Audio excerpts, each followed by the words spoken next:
नमस्कार छात्रों की चौपाल से मैं निराला आप सभी का हार्दिक स्वागत करता हूं और शिक्षक की कड़ी में बच्चों से आज रूबरू होंगे। आज चर्चाएं होंगी हमारे संसाधन को लेकर। तो आप लोग तैयार हैं ना? Yes sir. तो चलिए अगर हम आपसे बात करें कि संसाधन क्या है, संसाधन किसे कहते हैं, चलिए बताइए।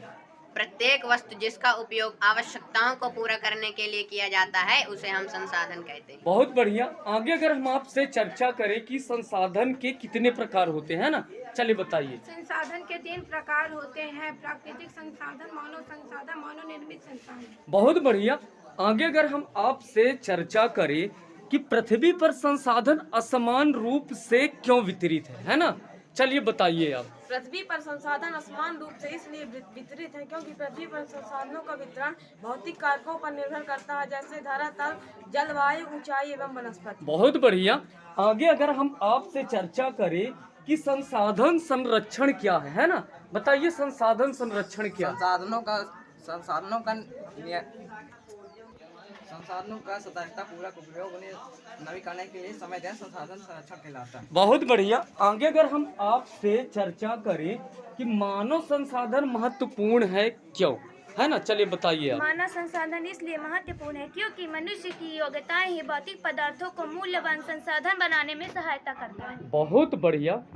आगे अगर हम आपसे चर्चा करें कि सतत पोषणीय विकास क्या है, चलिए बताइए आप। यह आर्थिक विकास की प्रक्रिया है जिसका उद्देश्य प्राकृतिक संसाधनों का सावधानी पूर्वक उपयोग करने से है, जिससे कि वर्तमान व भावी पीढ़ियों की आवश्यकताएं पूरी हो सके। चलिए बहुत बढ़िया। आगे अगर हम आपसे चर्चा करें, आपके पास हम 3 ऑप्शन रखते हैं, है ना, और आपको बताना है कि इनमें से कौन संसाधन को निर्धारित नहीं करता। तो आप लोग तैयार है ना?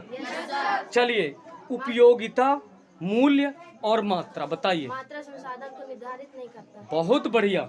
आगे अगर हम आपसे चर्चा करें, यहाँ हम आपको कुछ ऑप्शन दे रहे हैं, जैसे कैंसर उपचार की औषधि, झरने का जल और उष्ण कटिबंधीय वन। 3 ऑप्शन है ना, इनमें से आपको बताना है कि कौन सा मानव निर्मित संसाधन है। कैंसर उपचार की औषधियाँ मानव निर्मित संसाधन है। बहुत बढ़िया। अगर झरने की जल की बात करें, उष्ण कटिबंधीय वन की बात करें, तो ये सब प्राकृतिक संसाधन है। बहुत बढ़िया। चलते चलते हम आपसे सवाल करेंगे कि जो अनवीकरणीय संसाधन होते हैं ना, तो वो कैसे होते? सीमित भंडार वाले होते हैं, मनुष्यों द्वारा निर्मित होते हैं, या निर्जीव वस्तुओं से भी उत्पन्न होते हैं, बताइए। सीमित भंडार वाले अनवीकरणीय संसाधन होते हैं। बहुत बढ़िया। तो इसी तरह बिल्कुल जुड़े रहिए हमारे साथ।